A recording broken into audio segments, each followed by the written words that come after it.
Anything in my teeth? Nope. No, you're good. Okay.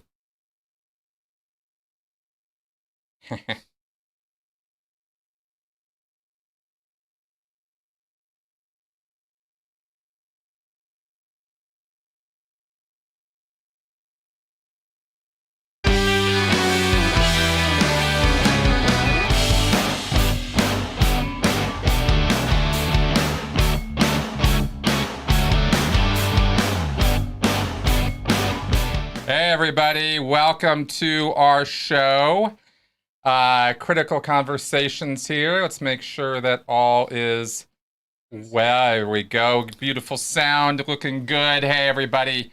Hello. Hello, Melissa. Hello, T-Giac. Happy to be with you for this Wednesday, July 8th, 2020. For our next installment here of Critical Conversations. Let's see here. This show, we are theming around the concept of our new normal for 2020. What is it? We're well into July now, and so, over halfway through the year. Yeah. And hey, everybody. Glad to see you all coming around from everywhere. Across T-Giac. I love that word. I was just explaining to Melissa what that was before the show here. And man, wild times, huh? Wild times we're living in right now. I mean, if you wanted to bring to mind that old fabled Chinese curse about may you live in interesting times, well, I think we're in them. Yes. And not the interesting times I wanted. Not exactly. Not exactly. And, oh, wow, Alex is with us here, too. He's still up over there in Spain, man. Hey, man. Yeah, glad to, and, of course, I think, there's Ike and all of the usual suspects in our comments section. Really appreciate you guys, by the way. Really, really do. Your continued support and viewership is just awesome and really, really helps us out. So let's talk. Let's talk about some things. Let's see. First off, I want to throw out the call-in line, 984-214-4154. This is, after all, a call-in show, and we would love to talk to you. Also, of course, let us check in with Seven the Wonder Cat. There he is. Yeah, and he's just kind of sitting over there as usual. He's been a little more active than usual recently. Yeah, a little more playful and ornery. Had a little bit of a hard time getting the camera on him for a little bit because he was moving around so much, but it looks like he settled down there. Always a little bit of an adventure, wondering what's animals and children. Yes. Right? In entertainment, isn't that always the thing? Yes. You don't want to try to star next to them. Yeah, exactly. Okay. Oh, Mike is saying something about how your sound needs some help with the audio. Yeah, well, give me an email. So our new normal. Yes. What are your thoughts on how 2020 has sort of rolled out here? I mean, we've had a lot of things. I don't want to just focus this on just COVID. I mean, there's been a lot of stuff going on. Of course, that's been the sort of big thing. Yeah, kind of the monster in the background. That's kind of like really throwing a monkey in the wrench of everything. And I mean, what are your thoughts? It's just strange. It's like I don't even always know what to think because we're all wearing masks now. I remember in the early 2000s, or I think it was when they started wearing masks a bunch in Asia, and it was like, that's weird. And now we're doing that here. Right?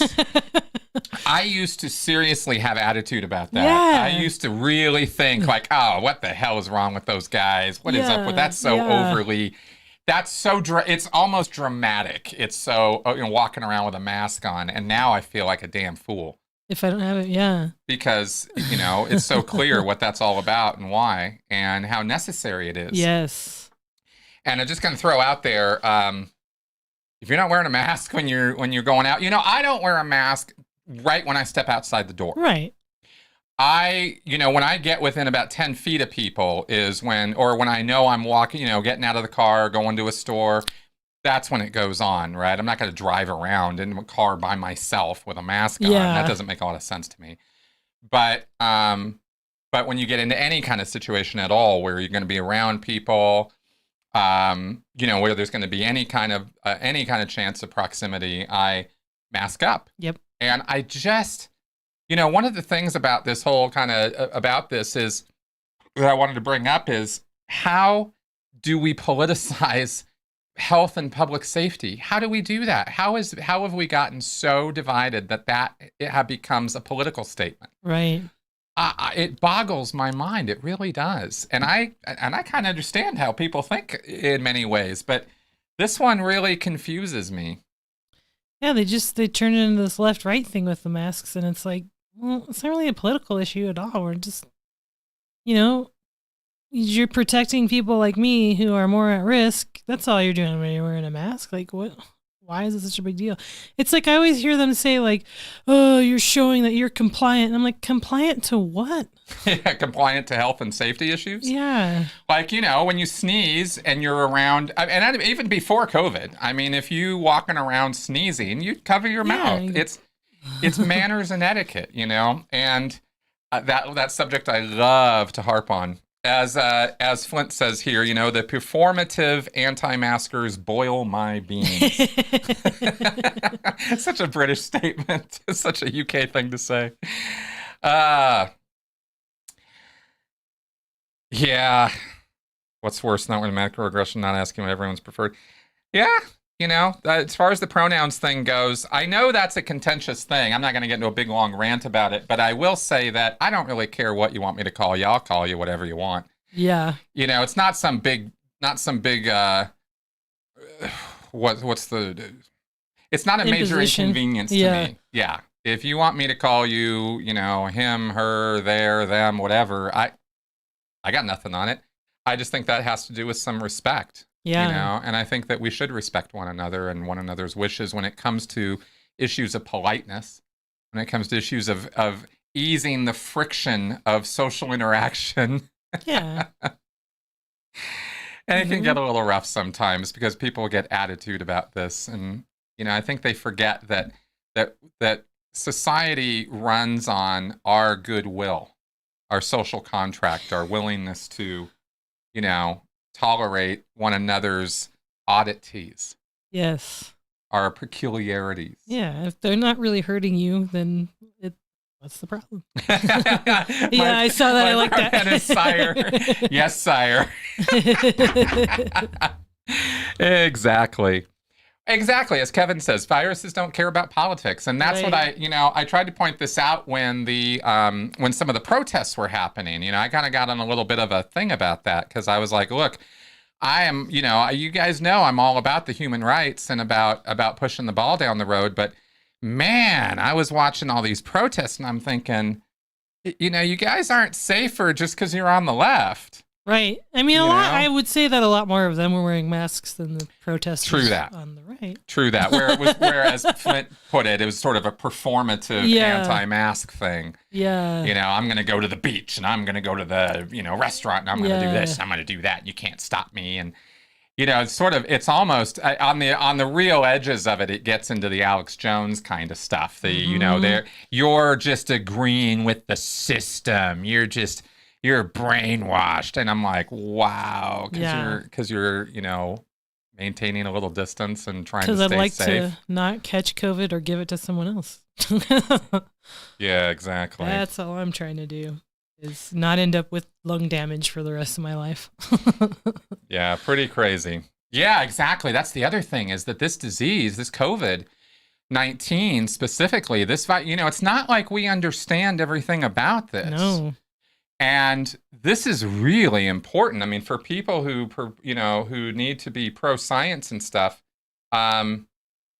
or, who want to forward science, we got to recognize that, there's some reports, and maybe they're true, maybe they're not. We don't know yet. But what we do know for sure is we don't know everything there is to know about this thing. Right.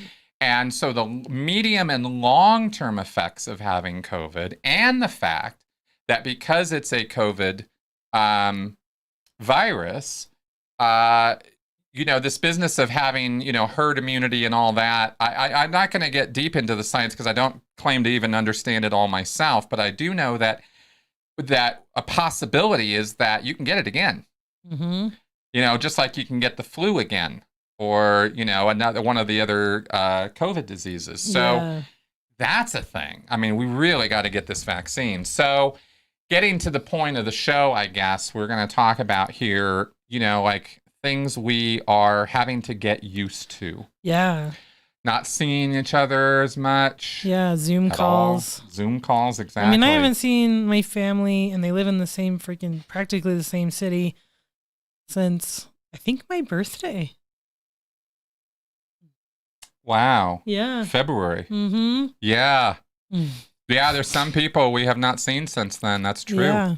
That is true. In fact, a lot of people. Mm-hmm. I mean, our best friends live, Ruth, my previous podcast partner, she was 5 minutes away. Yep.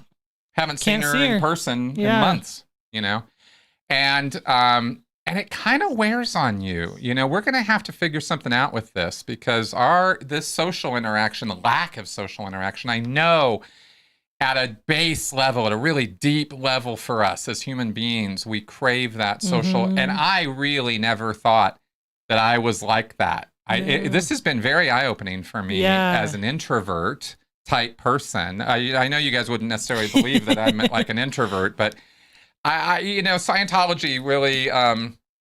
You're like a mix. Yeah, I'm a mix. I was sort of beaten into being an extrovert. I mean, kind of.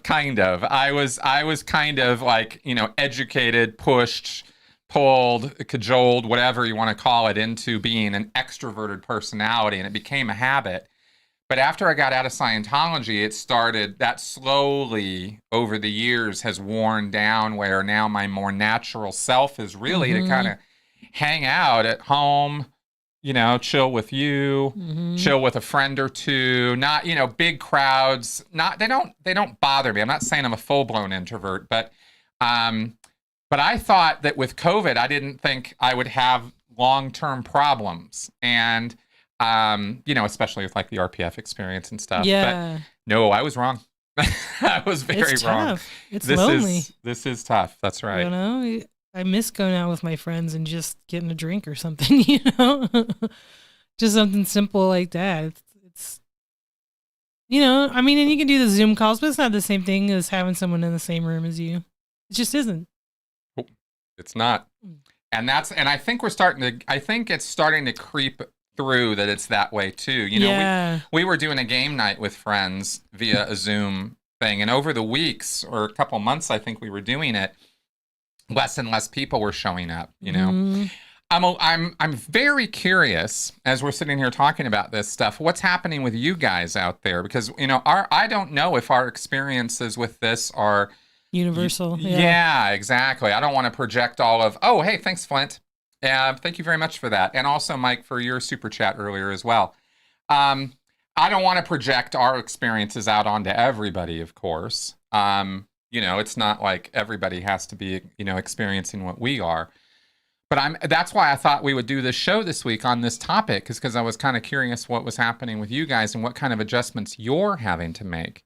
And how do you think we can make these adjustments for the long term? Because it might well be a while. Yeah. I wish we had more. I wish here in the United States we had more consistent messaging from our government. Yes. Our quote unquote leadership. Excuse me. Because it seems that we have, from the federal level, it seems we have Fauci at one side saying, as our science advisor and lead epidemiologist, we have him saying, look, we're still in the first curve. We're not, it's not like we ever flattened it and are hitting a second curve. What he's saying is we never got out of the first one. This is just a little hiccup, and now it's going back up. Other countries seem to have navigated their curves way better than we have. And so now we're faced with a longer term problem. If until this vaccine shows up, we don't necessarily know how long this is going to go on. So right. I think, that we could, we should be trying to figure out now, okay, we patted down the hatches, we did all the things we were supposed to do. Now it's gotten too rough to keep doing that. And yet we still have to keep doing it. Mm-hmm. And, there's a lot of kickback and, a lot of reasons and justifications for getting out there and doing whatever we're going to do. But we need to kind of pull that back. But how do we settle? How do we settle down with this? And how do we adjust? Working from home seems to actually be a more productive endeavor for a lot of people. Yeah. Kind of wondering how many of you guys are out there working from home. Mel is. Of course, I always have been. Yeah. And that's been working out. I don't want to go back. Right. It's been kind of nice, huh? Yeah. I want to fight to not go back. That's definitely what I'm going to do because it's not safe for me. Exactly. And I love staying home. I think I'm actually doing better staying home than I was when I was going into work because I think there's like, when you go into work, you're already annoyed when you get there because you just drove through 45 minutes of traffic or half-hour traffic, whatever, and then it just kind of kills your day driving in traffic. I don't miss it.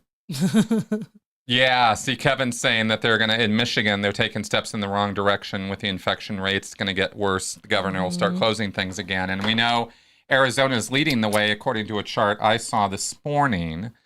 Don't know, if it was accurate or not, but it looked like Arizona was leading the way in cases of new, problems. Colorado is getting a little upsurge, but we've been at the lower end. Yeah, of the we're scale. like in the middle. Yeah.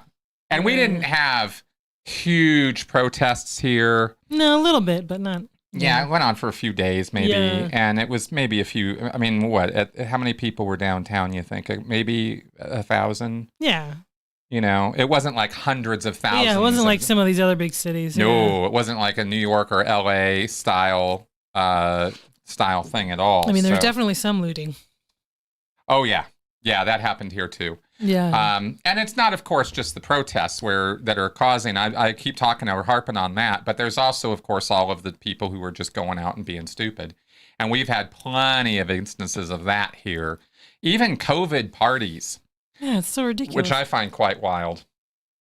Flint was suggesting earlier, maybe we have a constitutional amendment so that in times of epidemic, the scientists take over. They'd probably do a better job. Okay. You think? But he also had an important question about porgs or Ewoks. Which one do you pick? Oh, wow. Oh, hey, Ike, thank you. Yeah. Oh, Ike's doing well. Yes. Cool, man. Thank you for that. Yeah. As far as porgs or Ewoks? Yeah. Wow. I know, it's a hard one, right? They're both so cute. They are. Wow, nobody's asked me that. I'm going to have to think about that for a second. I think porgs. Because I don't have an Ewok doll, but I got a porg. That's true. For Christmas. I didn't buy it myself, but yeah, we got a little porg here, and those things are really they're so adorably cute. Yes, they are. Ewoks are kind of man, big, huge teddy bears. They do. They're little teddy bears, and they're so cute, and you just want to squeeze them. Yeah. Yeah. Oh, interesting. Oh, Flint's talking about the Spanish flu and stuff. 2 different waves, 2 strains. Interesting. Well, we do know from reporting that was happening about a month ago, I think, they were talking on Rogan about how there was a different strain coming into the U.S. through the Middle East. Different from the strain that was coming in through China. Oh, hey, Couch, thank you for that. Wow. So he has the night off for once. Yay! So it could well be that we have multiple strains here. And of course, there's mutations. And what kind of mutations are happening in a country of 330 million people? Probably a few. Yeah. Right? If that's how this works. Again, not an expert. I think I'm just thinking about the Zooming and stuff and the teleconferencing and stuff. And I think we're going to have to work out some kind of a new normal as far as how we meet in person. Yeah. With social distancing. We need, in the 1989 Batman, that table that him and Vicky Vale are at when they have like their sort of first date thing. That's how we'll do it from now on. Yeah, they were like 50 feet apart though, right? Yeah, of course you would reference the 89 Batman, yeah. Well, that's the first thing that came to my mind. That's I right. was like, that's a pretty long table. Yeah. you wouldn't catch COVID that way. Yeah, but I think we are going to have to start figuring that out. I think the idea of keeping us all in our houses is not an idea that's got a lot of legs. Yeah, it's just people are going to get sick and tired of that. Well, that's the thing. They're already really, really, really sick and tired of it. And I think what we're going to start seeing, if we haven't already started seeing signs of it, and this is definitely true with what I've talked with Rachel about, and other psych type people who I've been hearing from, is that, this is already causing strain and anxiety and increasing depression for some people. And there's just no denying the fact that we are social creatures and we have to see one another in person. It's not the same thing when it's all over a television monitor. We're not all astronauts. Right. And that's the kind of thing that you have to condition astronauts to for long-term stays up at the space station and stuff. Yeah, they stay up there for a real long time. Yeah, they can, they got to be tested on how well they can tolerate being alone, being, in an enclosed space, like, say, an apartment. Yeah. So getting outside is super, super crucial. So I think part of our new normal here, one thing we've been doing is taking a lot of walks. Yes. Get out of the house. Yeah, right. Like a lot. We get out in the morning. We usually go after work. Sometimes we'll go in the middle of the day. We have a park right across the street, which is kind of fortunate. But however you do it, sometimes we haven't gone over there. We just walked around the apartment complex. Just get out, get in motion, get under the sky. Of course, it's summer now, so you can sit outside as well. Yeah. And for a while we were doing that thing with the Italy with the singing. Yeah. Of course, America starts howling. I know. We always take it to the America version of everything. Exactly. Oh, Flint says here, distancing is a form of voluntary inhibition. This is what makes bars and pubs such a dumb idea for an early reopening, as alcohol lowers inhibition, so it's always doomed to fail. I dread the news in 2 weeks here in the UK. Good point, Flint. That's a very good point. Yes. I don't suggest that we all get together so that we can drink and then get stupid. But I think we're going to have sociological needs that have to be met. And I don't know that our leadership is necessarily taking that into account. I know, that we have a lot of drum beating about schools starting again. Probably a good idea if it's done properly, right? If the kids can be managed so that they don't become little infection factories, then that's a good thing, because kids especially have got to have the social interaction for social development. They do, but it's just I can't imagine being a teacher and trying to enforce mask wearing. Billy, you got to put that back on your face. It's not a necktie. Yeah, I don't know how they're dealing with that in the schools with the kids. Yeah. Are they doing mask enforcement? I don't know. I'm just imagining that they must be doing something, Yeah, not sure about that. Yeah. But we got to get that going again. I just see long-term really bad consequences if we don't start pushing that. So I do agree that we do need to start reopening some things, but I think we need to really temper it as to how, in what sequence, what's important and what's not. And we need to give money to the actual small businesses instead of money to the big businesses. Oh man, don't even get me started on how.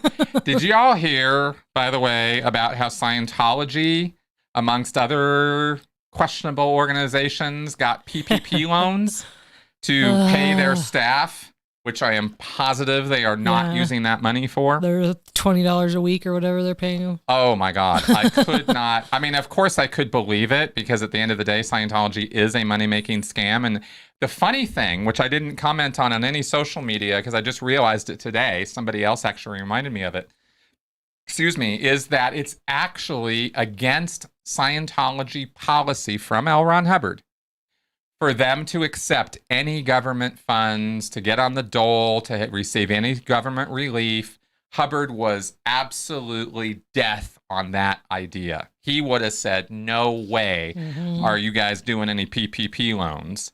Now, Scientology's already gone so far off the model of what Hubbard had put forward already in his policies that it's no surprise that they would go for, free money. Oh, sure. But it was actually off policy from the churches. It's a little bit of an obscure policy. It's like 1 or 2 lines I think it's a specific, very, very short policy, if I remember it right. But it was, but it's kind of interesting that is that way. And I had to laugh when I was reminded of that. I went, oh my God, that's right. So yeah, and then we got the Eagles. Some of these bands. Yeah, the Eagles got a PPP loan. The Eagles. Yeah. Come on, these guys still sell out concerts and they charge hundreds of dollars for tickets. So I don't know. They have money. Yeah, and Kanye. Kanye. I'm sure he's so hurting. Yeah, the Kardashians, I somehow suspect, are not hurting for money. Yeah. And that's really unfortunate that we live in a society where, the people at the front of the line are the ones who are the biggest corporations, the largest groups, the ones with the most money are the ones lining up in first place to get the money, leaving the people in small businesses or individuals. I got really upset about this, actually. I got really, really pissed because I thought about applying for one myself. I mean, I'm literally the smallest business owner, one guy. I'm just my little business, but I am a business. I'm not just the individual. And I thought, maybe we could. Maybe I should. I don't know. It was a big toss-up. I didn't know if I should or not. Is this something that I'm going to need for operational costs? Is YouTube going to be adversely affected by this? And at the beginning, I didn't know. I couldn't tell. Now it seems rather obvious, of course, that advertising dollars would dry up for YouTube and therefore dry up for me. And that's, just a consequence of the economy and what things are doing right now. But I got so upset when I saw this list that they didn't even release for months of who was getting how much. And I just thought, oh man, who's losing out here? I purposefully didn't end up doing it, not because I didn't, think we could use the money, but because I thought, any money I get could probably be better utilized elsewhere. Like Scientology or Kanye or whatever, right? Or, the big banks or whatever. Yeah. So anyway, just gabbing on about that. But anyway, want to, again, throw out the reminder, call in line 984-214-4154. Feel free to call in. We do have a clear queue right now. And as far as getting back to the normalcy of things, the social interactions, of course, are crucial. What else do we have? I'm wondering when they're going to run out of TV shows. I know, right? Because they can't do filming right now with COVID. Yeah. I mean, there's only so much on Netflix you can watch or want to watch. Well, exactly. It's kind of interesting, isn't it? You think you're going to have all this time, there's going to be so much to watch, and then you just start getting saturated with it, and you're like, man, I think I need something different, TV. Yeah. Books to read and stuff too. It gets difficult. But I think another new normal for me and probably other people is doing doctors over the phone and internet. Like that's different. Yep. A lot of services actually, food delivery. Yeah. That's kind of a new, different thing. Going out now is ordering in. And going to the park and having a picnic or something, which we still have to do. Yeah. But it's interesting because, I do my therapy over the internet she's got a little program that we use, but that's different because you're not in the same room. So it's not quite the same. You're not getting the same vibe or whatever, That's right. Education. Yeah, that's changing. There's this business with schools now, and I don't know if you guys have been tracking with this, but apparently foreign students who come to the United States to study are now being told, gonna get kicked right out of the country. If school's gonna be online, then you're gone. Yeah. Exactly. So that's that. The foreign students can't study here unless they somehow are attending classes in person. I find this to be a bit of a disturbing point. I think it's being done for a national security point, but I think the amount of trouble that it's going, yeah, exactly. I think the amount of trouble that it's going to cause is disproportionate to the security issue. Yeah. You know, I mean, you know, yeah, sure. Got a call here from Diane. Let's go ahead and let's see what she has to say here. Hello. Hello. Hey, Diane. Yes. Hey, Chris. Hey. You know I'm a longtime listener. Yes. Welcome to the show.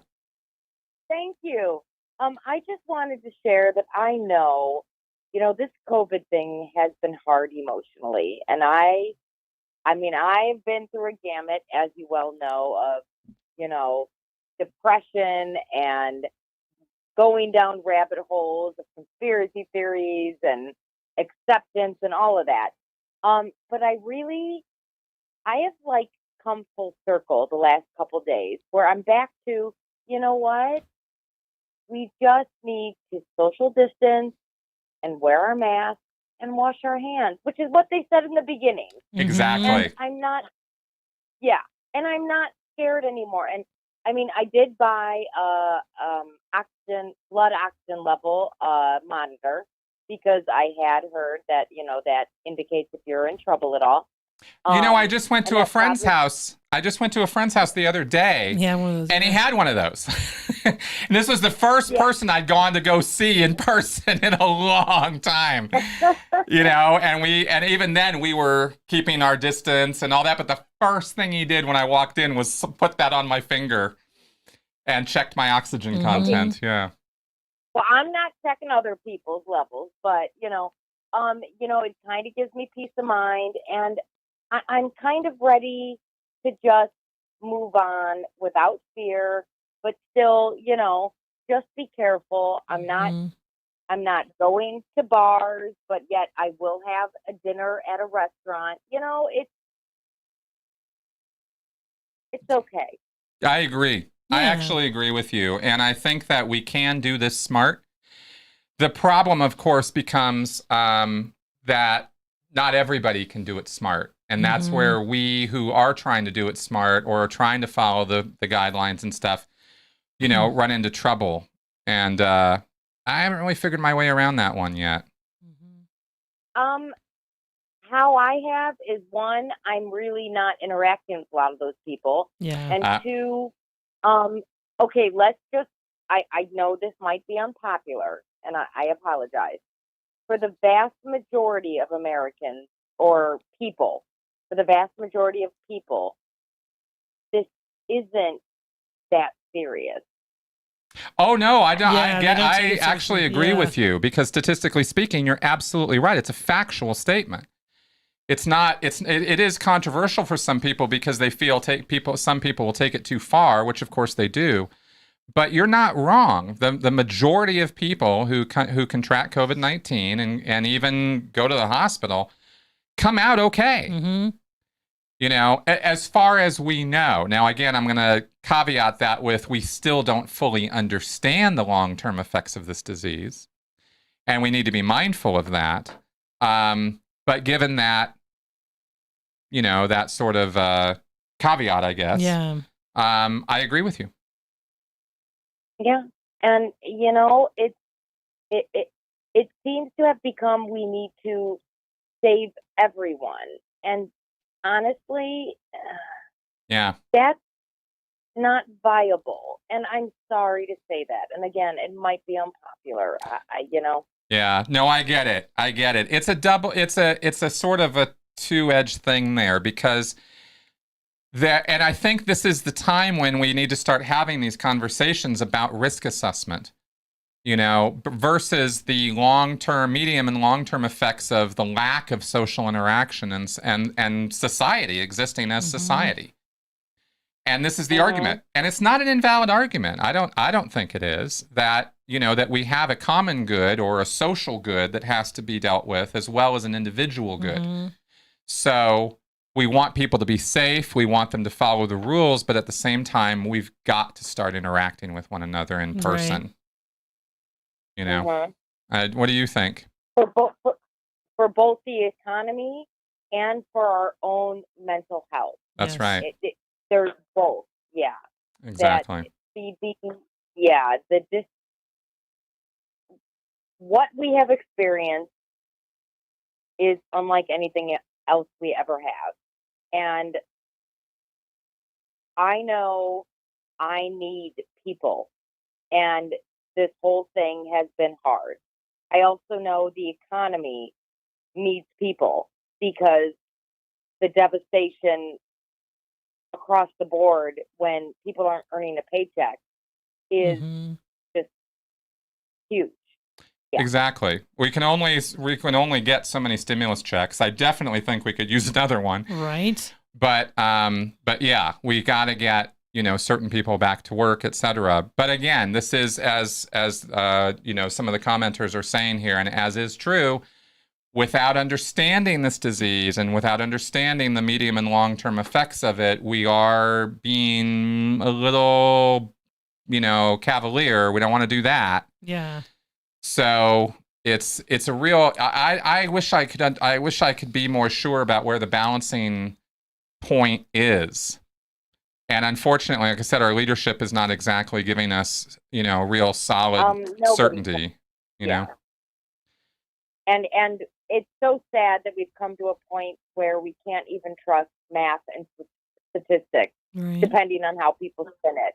And that's depressing because data is so, comforting.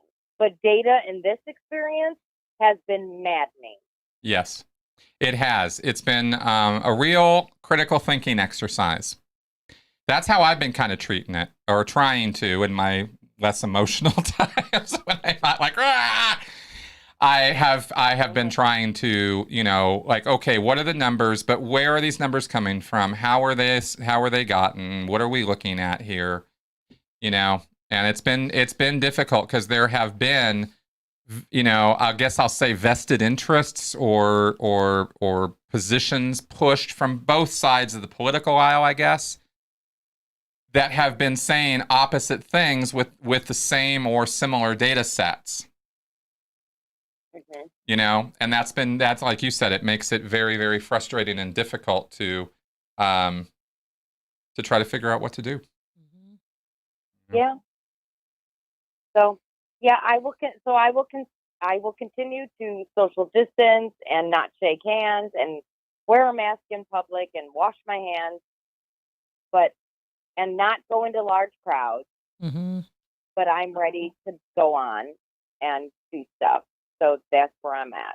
Yeah, I'm at the same point. I think we're in agreement on that. And as some of the commenters are saying here, if we can just keep the basics in here and be sensible about it, like Alex says, don't the restaurants put tables outside so you can social distance? Yeah, we've got that going on right across the street here. Yep. And if we can do it smart, then we can beat this thing. But we got to get over this curve, and somehow America is not doing that.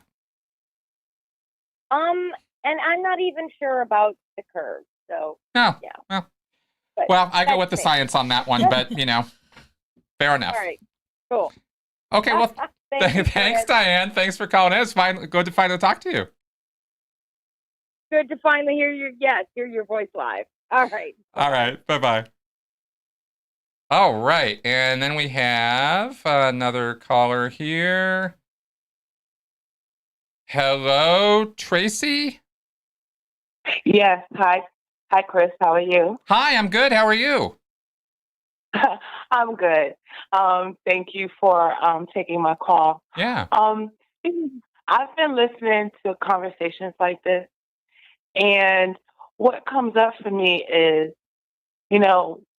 as Americans, we want rights without responsibility. Boom. Nailed it. And so it is easy to scream about, I want to have the right to not wear a mask, and then not want to take the responsibility of what goes with that. Yep. I often wonder, would it be okay for your surgeon to go into surgery on you or a loved one without a mask? Right. Great question. That's right. And in colder climates, let's say Canada, you're wearing a scarf over your face for 5 months out of the year because it's so freaking cold outside. That's right. Exactly. But now, because we need to wear a mask on our face, and I look at these poor essential workers that are working with a mask on for 8 hours or more. Yeah, some of these hospital workers, like 12, 18-hour days. Jesus, yeah. Exactly. And they're doing it, and yet we're crying about running into the store for, 10, 15 minutes, past an hour? I mean, how long do you stay in a freaking store? Yep, exactly. And you're going to die? Oh, my God, my oxygen levels. Excuse me, again, when the surgeon is doing surgery on you and the nurses are in the operating room with you, are they passing out from lack of oxygen? What are you talking about? Yeah, exactly. It's definitely over dramatic nonsense is what it is. And it's absolutely. Yeah. And unfortunately it's falling across ideological divides, political divides. And that is just making it 10 times worse, because what that does is it ratchets up the sort of extremism. It brings in a whole different, mode of thinking than let's all just agree to be safe. Now it becomes this political issue, Well, and at the heart of it is selfishness.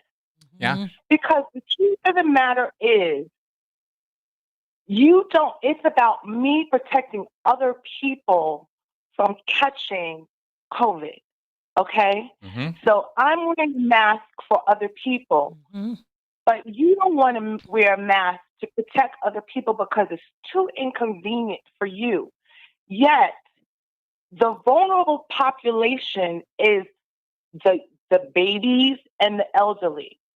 So now, if it comes back to your child getting sick or your parents getting sick, you would have an issue with that. That's right. That's exactly right. You'd have an issue with that. You wouldn't want anybody in your family to get sick. But yet, you don't care if you get somebody else's family sick. So it's selfishness. That's right. It's entitlement. Yeah. That's what's really at the heart of it. Because, the bottom line, again, is if we're going through this upswing and they have to do crisis management in the hospitals and decide who gets what and when, would you be okay with them saying, well, yeah, I know you love your mother and your grandmother, but, she's elderly and her likelihood of surviving this disease is not really high. So we're going to just send her home. Yeah, none of us want to be in that position. Right. Absolutely. But it's amazing, isn't it, how we're okay with other people being in that position. Right. Right, because it's not us. Exactly. It doesn't impact us. It's not ours because we're being selfish when we're making this decision. That's right. But again, if it's in your circle, your family, your friends, whatever, you would most likely not want it to impact you that way. But because it's not impacting you, it's very easy to say, no, I'm not going to wear a mask. I don't care. My freedom is my rights. Well, what about the responsibility that comes with those rights? Exactly. I'm kind of wondering about solutions to this, and I'm just sort of thinking about a few things, but I'm curious what you think as far as what do you think would make a change in this that might work? Do you have any ideas of how we might change this situation? Not really, because each person, I wear my mask. That's what I do. Yep. I can't really control, and I'm in North Carolina, and it's mandated now, and you still see people walking around without masks.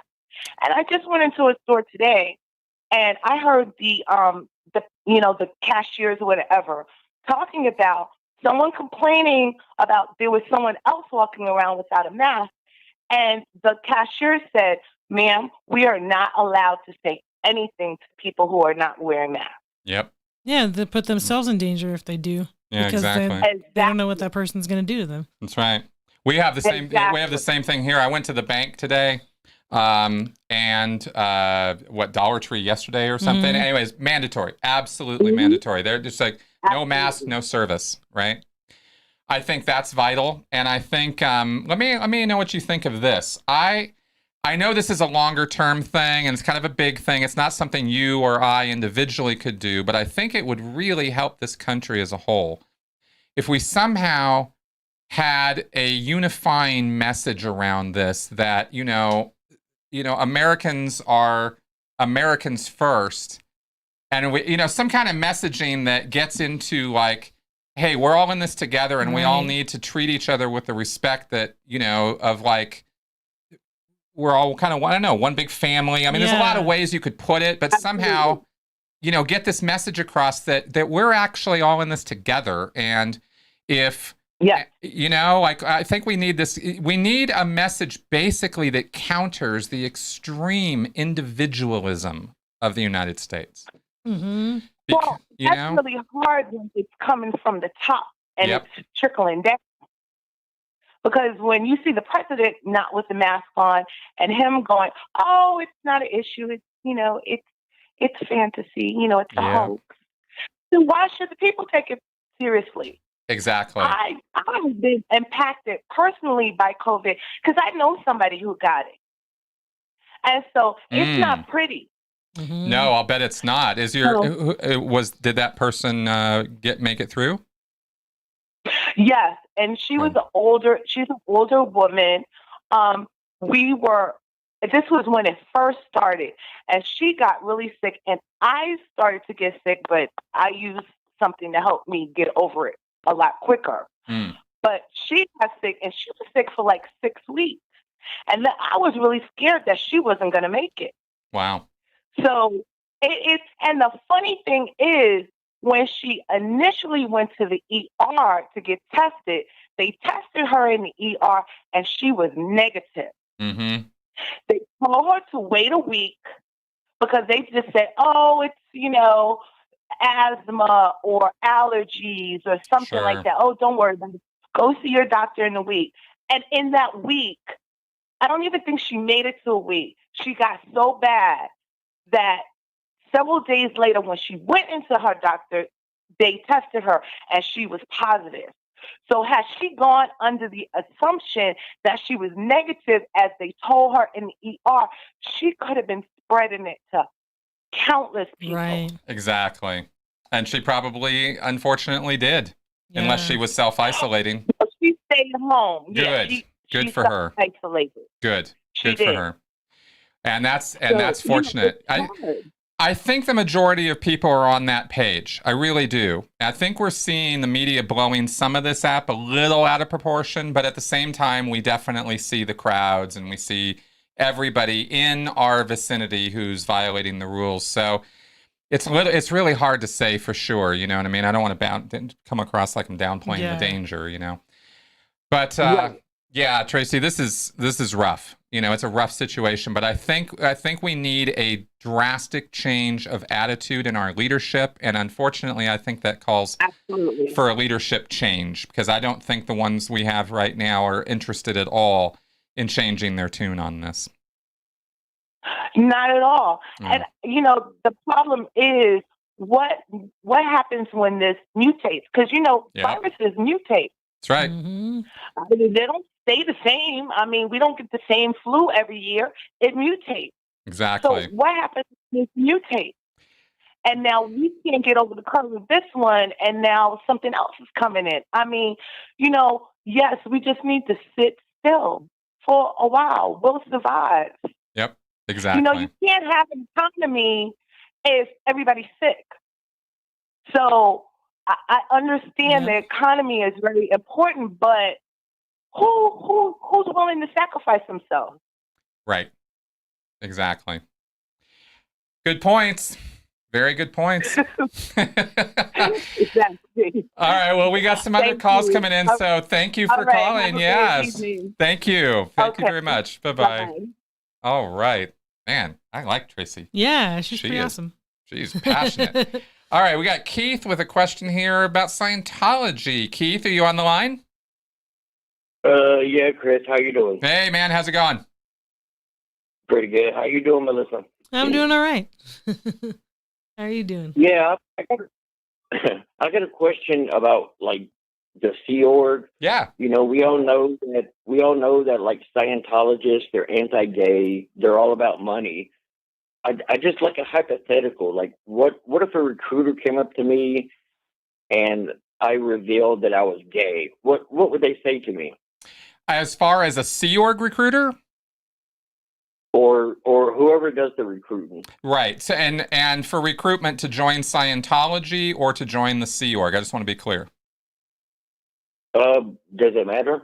A little bit, because if you were to go in, okay, let me do both. So let's say you were to walk into, the local Church of Scientology in your state or area, and you said, hey, I'm interested in this, and they start selling you the Dianetics book or something, and then it comes out that you're gay.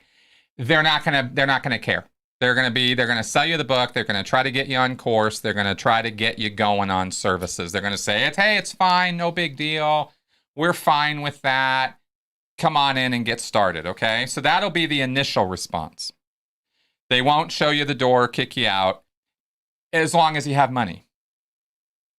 Because that's okay. What about the Sea Org part of it? Okay, so now the Sea Org, absolutely not.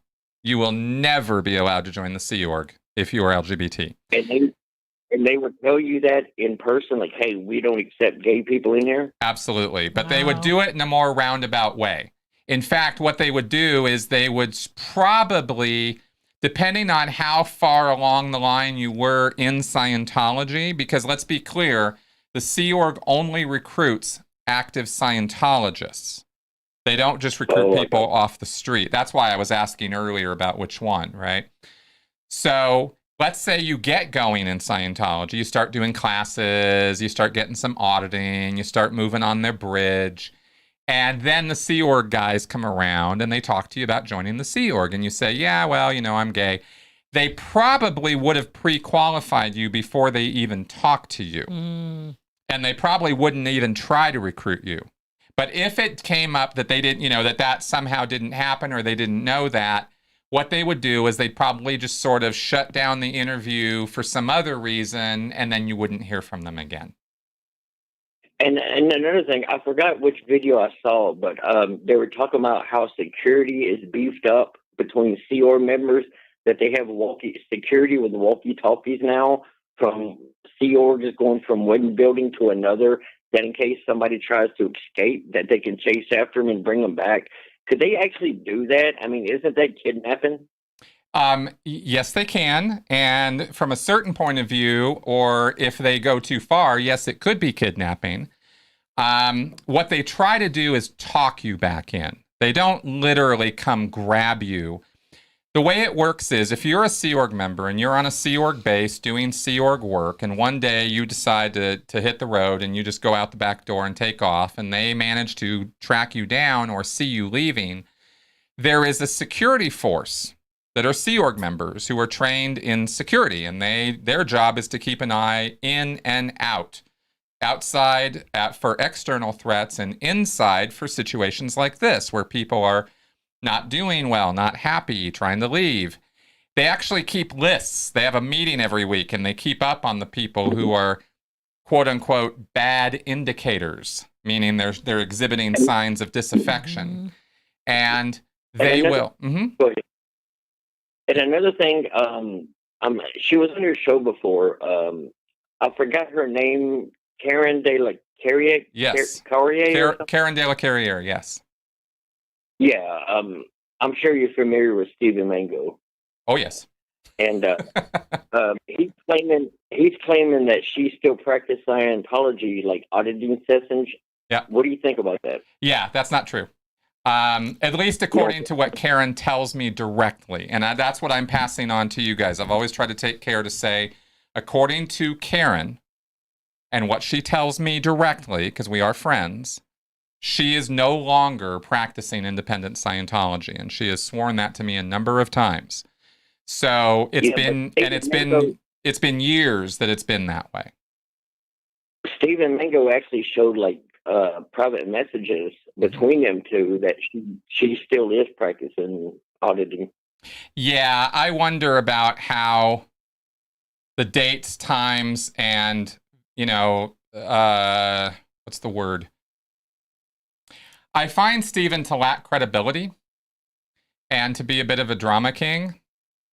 So, like he doesn't particularly reveal the full extent of it all. Mm-hmm. And more importantly, if it was that big of a deal, why not resolve it with her, privately? Why blow it up? And he makes it look like he had to, but he didn't. The sequence of events was all backwards. At least, again, according to what I was told by Karen. And this is a drama that I'm trying to stay out of. I commented on it. Kind of wish I hadn't. And it's just not my. It's of so little interest to me, the drama that occurs in the community. Mm-hmm. So, all I can really tell you is what I've been told myself. And if Karen wants to practice independent Scientology, I really don't care. But she tells me she's not, and I believe her, and that's all I can really say about it. And one more thing before I go, like another thing, if like recruiters are trying to get you into Scientology, what if you tell them like, hey, I don't work, I have no income coming in, can I still be a member? What would they say? Well, sure. They'd say, yeah, you can still be a member for now. Here's a book you can buy for $5, right? You can do that much. Or you can do this extension course, so you can do it at home. That's only $20. You can do that, right? They'll try to sell you something and keep you going somehow, but they're not going to be super, super interested in you. But isn't like auditing sessions like hundreds, thousands of dollars an hour? Yep. Yeah, they're not going to be trying to sell you that.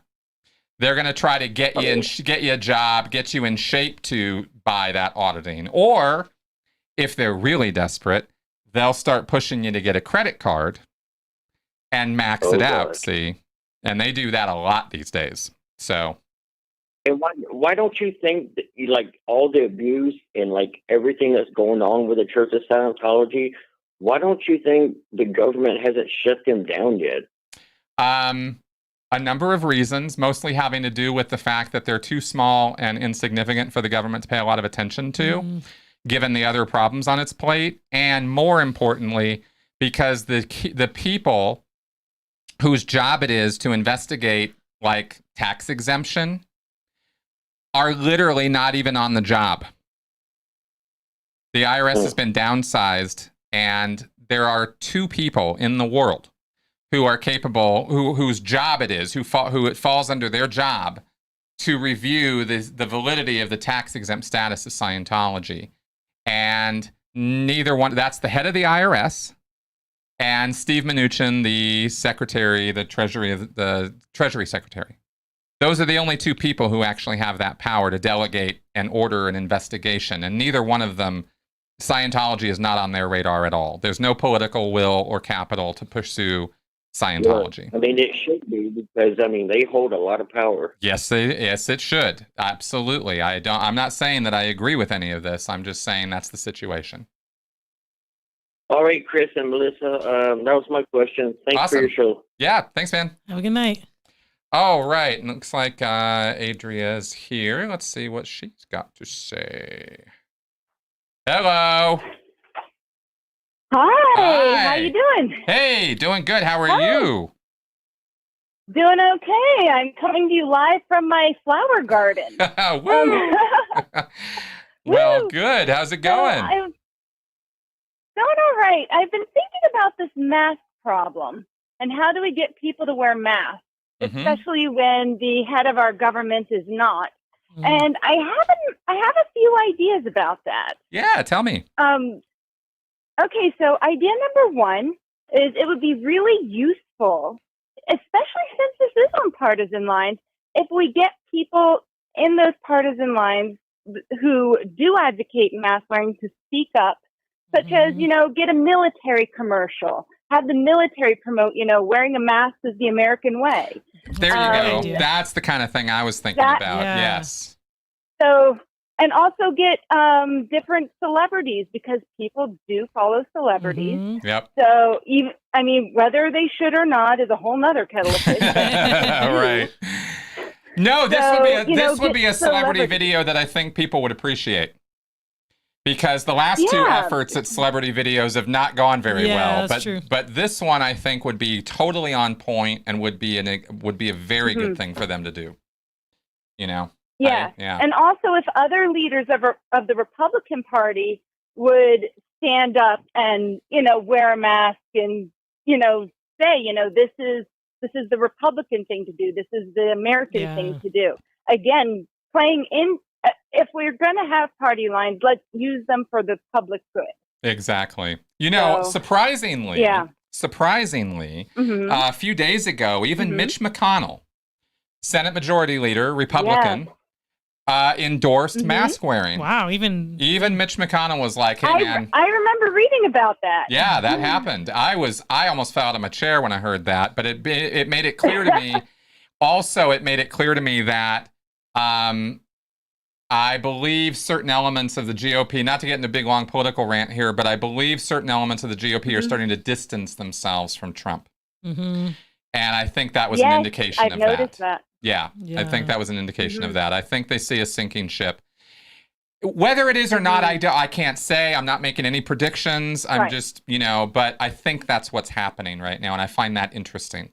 So potentially what you're suggesting actually could happen, and it would be great if it would, because I think we need bipartisan mask support right now to get across to the American public that everybody needs to do this. Yeah, and I think that if we got on board with mask wearing, reopening things would be a lot safer for everybody. Exactly. Because right now you can't trust everybody, and that's the problem, because there's some people who are using it as a political statement, and so if they didn't have that support from their political leaders and they were getting the opposite messaging, be a whole different game, And the churches also need to get on board with this too, by the way. Yes. Oh, absolutely. Yeah, because we're getting a lot of pushback from certain evangelical corners, and that needs to stop too. I know. There's a lot of bad science out there, and I know you go into different reasons why people believe that. There's another way that's a little bit more subtle to get people to wear their masks, and I found this to work, and that is developing really good friendship with people who wouldn't ordinarily wear a mask, because they'll do it for me. They'll wear a mask for me, even though they don't want to wear a mask, because we're really good friends. Right. And it's not a thing of judgment. They know I love them. They know we're really good friends. But if they want to hang out with me, they have to put a mask on. Right. So they're willing to do it because of friendship. And that's another way to get people to wear masks is through friendship. Yeah. That's some social pressure, I think, that would be productive and useful. And I could agree with, because there's nothing wrong or abusive about wearing a mask. No. Agreed. Totally agreed on that. Well, those are good ideas. Thank you. Yeah. Thanks. Woohoo! So now that we've solved all the world's problems. Yeah, exactly. We'll move on to Scientology's tax exemption next week. Yeah. Oh, yeah. There we go. Oh, wow. That's a good one. And I had something else I was going to bring up, but now I remember what it was. And again, this might be useful in commercial format. We looked at the death toll for COVID-19, but there's not as much discussion about long-term effects from COVID-19. Right. But there are some we do know of, when people lose limbs, when people lose organ function, when people, become, because certain organs no longer work, they're now diabetic, or they now have to have dialysis, or, those are things we do know that I think aren't talked about enough. They're not included in the statistics. And, I just think that would be another worthwhile commercial sort of a thing to say, hey, you you'll probably live, but there is also a potential for these side effects. Mm-hmm. Yeah, exactly. So let's keep because I think a certain amount of, I was telling Melissa last week, I thought, there are diseases that are really, really nasty. I mean, these flesh-eating kind of diseases, right? Wasting diseases. Wasting away Ebola. diseases. Yeah. And I thought, if this was that, we'd probably see people in hazmat suits out there. Right. You know what I mean? Like, I don't think people would leave the house with a mask. They'd be like full geared. Mm-hmm.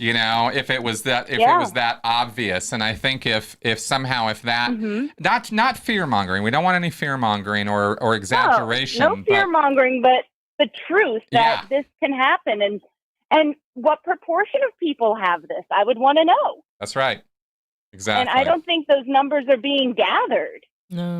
No, and that's the thing. And then when you're hearing, again, from our leadership, well, we need to reduce testing because that's, like, you're just like, what are you, like you want to try to figure out where is that message coming from? How does that make any sense? And the way it's delivered, it just doesn't make sense. Even trying to give the benefit of the doubt, it just doesn't make sense. And it makes it real hard to reconcile that messaging with common sense, Absolutely. I even know a nurse who believes that that surgical masks reduce oxygen flow, and this person is a nurse. Wow. But because they are so entrenched in that partisan belief system, they believe, and they're a nurse, like they should know better. Yeah, exactly. So, well, it shows the power of the cognitive dissonance, and the propaganda is really what it does, Absolutely, and yet one more reason your work is so important. Well, thank you. I'm gonna keep doing it. Somehow we'll get the message out there. Yes, please do. Yeah. All right. Well, if you know any celebrities, maybe they can make a commercial for us. Yeah. Maybe I'll suggest that to a certain celebrity I know. Maybe we'll see what we can do. Oh yeah. Mm-hmm. Okay. All right. Well, thanks for calling in. Thanks. Have a good day. Bye-bye. All right. And I think Diane called back in. She's been waiting for a little while, so let's pick her back up. Is this Diane? It is again. And hey, Diane. I wanted to. Sorry. I wanted to end with a final thought for myself. Yeah. What makes me sad throughout all of this is the widening of the divide between people. And look, people who want to follow the guidelines strictly are not cheap. And people who want to, loosen up the guidelines and do stuff, they do not want people to die. Both sides, the name calling, it needs to freaking stop. People need to lead with understanding and kindness, and know that, respect what is okay for someone else, and stop the freaking name calling and attacking. And I don't see that ending anytime soon, and that literally depresses me. Yeah, I get I'm that. done. No. I'll get off my soapbox. Well, let me say that, while I got you on the line here to respond to that, I could not agree with you more because of a couple reasons. One, it's just the nice, right thing to do. Two, we already know, if we really sit and think about it for a second, that name calling, attacking, the vicious sort of, I'm right and you're wrong thing, only causes the exact opposite effect in the person who's hearing it. They double down, they triple down, right? And we know this about psychology. So, so using, and it's not like you have to get into a bunch of mind games and mental tricks to figure this out. Like you said, simply, in a respectful, mannered, calm way, communicate, and that, I think that gets across better. Yeah. And I don't know why people are just that they're shooting to the name calling, whereas if you actually look, most of us are in the middle. And again, it doesn't solve anything. All it does is make it worse. And I'm just sick of it. I'm very sick of it. Yeah, exactly. Me too. And that's why, again, I'm going to always get back on my soapbox. I'm probably going to talk about this like 20 times in the next half year here about, manners and etiquette. They are not insignificant. They're not unimportant. We developed those for a reason. Yeah. And I think we need to get back into the mode of using them. I was talking to somebody earlier today about this exact thing and how we have sort of gotten to a place of divisiveness where talking in a civil fashion, civility as a word is trounced on social media. It's like, lambasted, it's insulted. It's like, who needs to be civil? Mm-hmm. And these are people who are completely missing the plot. You never, ever change hearts and minds by antagonizing people and screaming at them. Doesn't work. That is correct. Yeah. No. So we gotta be the better people, and we need to lead by example. There's just no other way around it. I lead every day with kindness and understanding. I believe that. I believe that. Thanks, Chris. All right. Well, thank you, Diane. Oh, did I miss her? Did I lose her? Nope.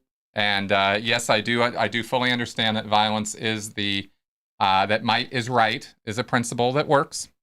But it works only when everything else has failed. And I'd like to not see us get to that point. Right. And I feel very strongly about that.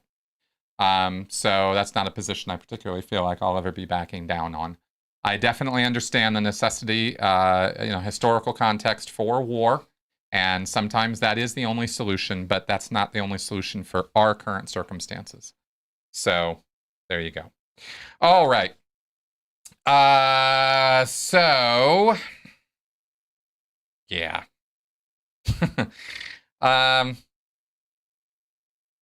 Yeah, just ask China to be more civil.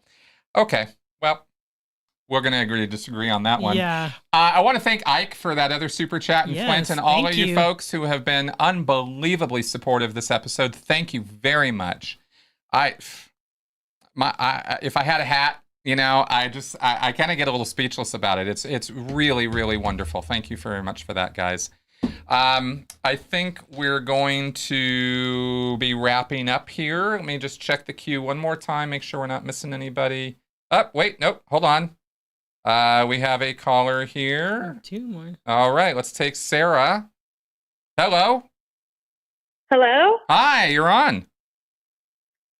Is this Sarah? Hi, Melissa. Hi, Chris. This is Sarah. Hey, Sarah. Yes. I'm wondering if you can hear me okay. I I have can. my speaker put on. Okay, good. So I wanted to call in. I was listening to the show tonight, and I wanted to reinforce what the caller said earlier about making friendships with people who would otherwise disagree with you. Mhm. I've been thinking about this for a long time, and David Brooks, who's a reporter, has been kind of touring the country and talking about this, that the great American problem right now is loneliness and a lack of community. Mhm. And so he's been talking about how do we be good neighbors, even before this whole coronavirus I could see that. issue that Yeah. they're facing. And so I was excited to hear her say that. And so I wanted to say that, first of all. I don't remember her name. I wish I had caught it. But and then the second thing, I've been hoping to call in and talk for a while, and I know that y'all are getting ready to wrap up here. So if I need to call back on a different show earlier, that's fine. But No, please. I'm a Christian, Okay. and so I know at least my worldview where the idea of objective truth comes from. And I think I had always been under the impression that people who maybe were and I'm not I hope I don't say anything that is disrespectful. I'm trying not to. But with an atheistic worldview, maybe had a more subjective ethics system, one that was related to themselves or even culture or humanity. But I've heard you talk about objective truth, things that are really right or really wrong, in some other podcasts that you've done and things. Yep. So I was interested to hear kind of what the structure is. And that might be a whole discussion longer than the time you have, but. Right. Well, I'd be happy for you to call in another time if we want to have an extended conversation about it, because we are moving to wrap up the show tonight. However, let me say that I'm wide open to differing views on this, but I do not believe that reality comes from a God figure or that morality springs from that. So, right. So I do have differing views on that. When I talk about objective reality, I'm talking about the existence of something like this, kind of thing. Yeah. So when you're talking about objective reality, you're talking about things that are actually physically or sensorially or materially happening. Exactly. But you've also talked about objective morals. Yes, I've basically have said that there's no such thing as objective morality.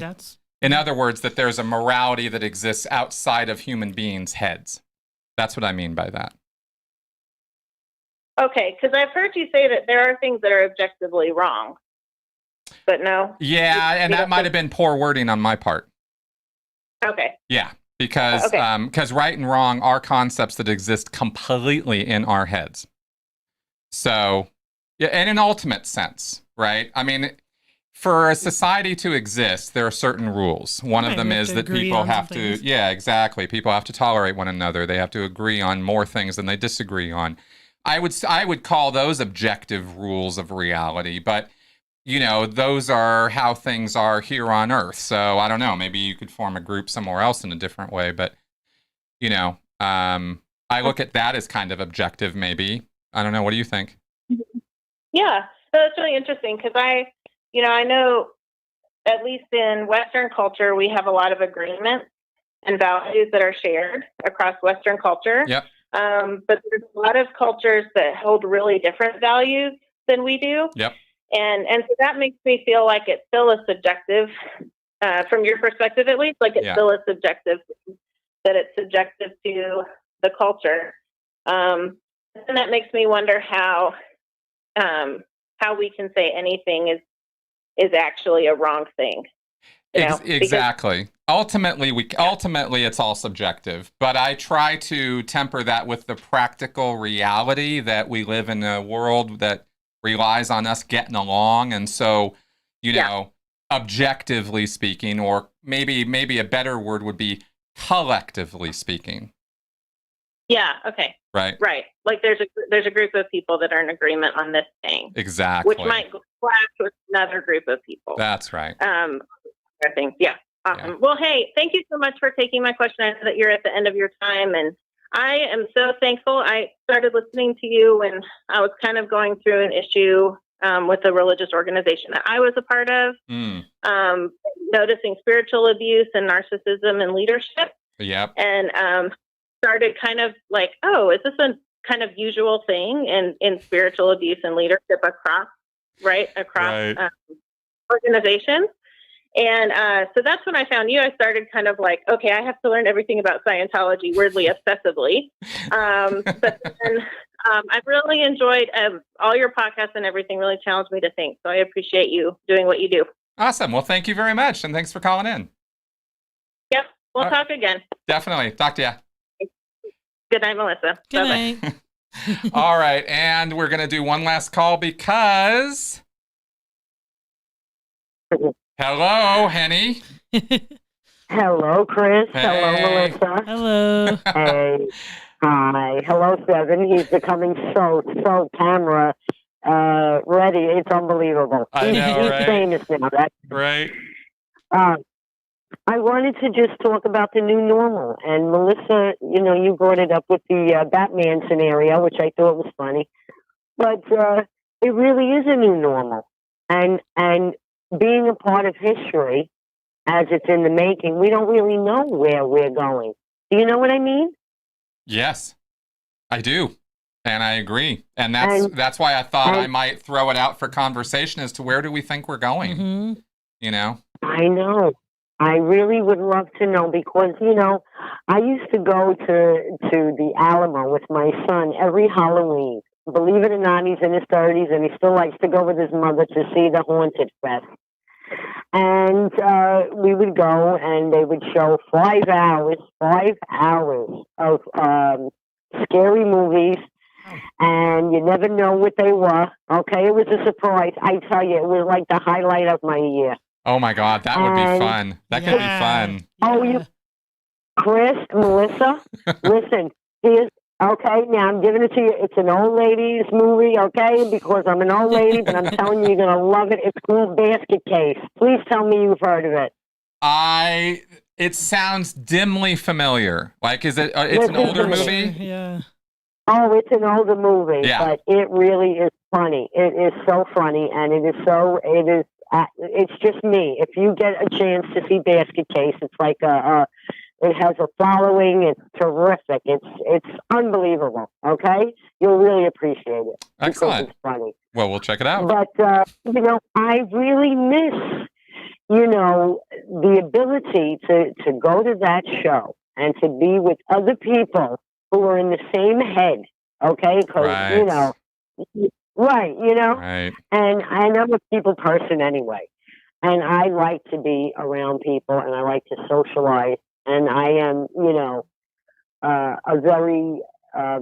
an extrovert. Okay, so for me, this is very hard. It's lonely. It's it is, and it's very strange. And I wonder where we're going. And I don't know that that'll ever be able, if I'll ever be able to do that again with my son, or.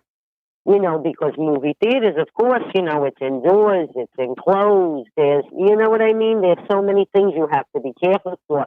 Maybe in a couple of years, but I hope so. It's important for us to have some kind of normalcy. Yes. Especially with regard to socialization. I'm a hugger too. I got to hold myself back every time I see my friends, Yep. Mm-hmm. Yep. And I know it's a struggle. And that's one of the struggles we're having right now with that whole social thing that we have spent so much time talking about today. I know. Yeah, I think, by the way, that this is going to go in a direction where we are going to get back to that. I just think we need the science to catch up with once we have a vaccine, it's pretty much game over on this thing, as far as I can tell. Unless there's further data coming out with the research as to longer term effects of this. But that's what we need, and when we get that, I think we can actually get back to, I don't know that we're ever going to get totally back to where we were before, because, like, for example, the work from home thing, for example. It's beautiful. I hope a lot of people can do that. Yeah. Melissa, I understand you, and I totally agree. I wish I could do that. I really do. And I know that there's a lot of people that are very comfortable doing that. Mm-hmm. And that's a good thing because, it's good for the people that are working. It's good for the people that, that are paying a rent, to have people come in, so it can be very beneficial. But there are other aspects with other people that are having a harder time with that. Right. And I used to being out and being in the public. I mean, listen, if it were to be that I would have to wear a mask the rest of my life, it would be okay. So long as I could hug my friend and we're both wearing masks. Exactly. And I hope that we can get back to that, and I hope we can get back to it sooner than later. But we got to get past this curve somehow. At least that's what the science says, and I'll just kind of go with that, Listen, you know how I feel. I'm on board with that. We think alike, and I am certainly on board with that. Better safe than sorry, and always caution first. Always. And if that meant, if that meant that I would have to stay in for longer than that, so be it. Because safety is the main thing. Without your health, you have nothing. And if people don't realize that, they're in for a rude awakening. True that. Definitely true that. All right, Annie. Well, thank you very much for calling in. Really appreciate it. I love to talk to you guys. You're the best. You rock. Okay. Thank you. All right. Bye-bye. Talk soon. Yep. Bye-bye. Yeah. Good night, guys. Good night. All right, good. And all right, so let's go ahead and move toward wrapping up here, guys. And let me just say in the comments here, this is a call-in show. So I see some conflict going on in the comments. Let me just say, I guess robot persona, give us a call next week, because we're going to wrap up the show this week. Yeah. So if you want to talk, let's talk. That's the whole point of the show. And with that, I think we will call it a day. This has been a wonderful show. Again, thank you, everyone who threw some support our way. We really, really appreciate it. Ike especially. Damn, man. Thank you. You're kind of awesome. And we will figure out a topic, and we will talk again next week. And I didn't do a live show yesterday. My Tuesdays are kind of bonus episodes. I really just didn't have anything yesterday. But next week, I'll probably come up with something. And you will see the podcast this week, and you will see... the critical Q&A as usual. So, all right, guys, let's go ahead and call it a day. And here we go.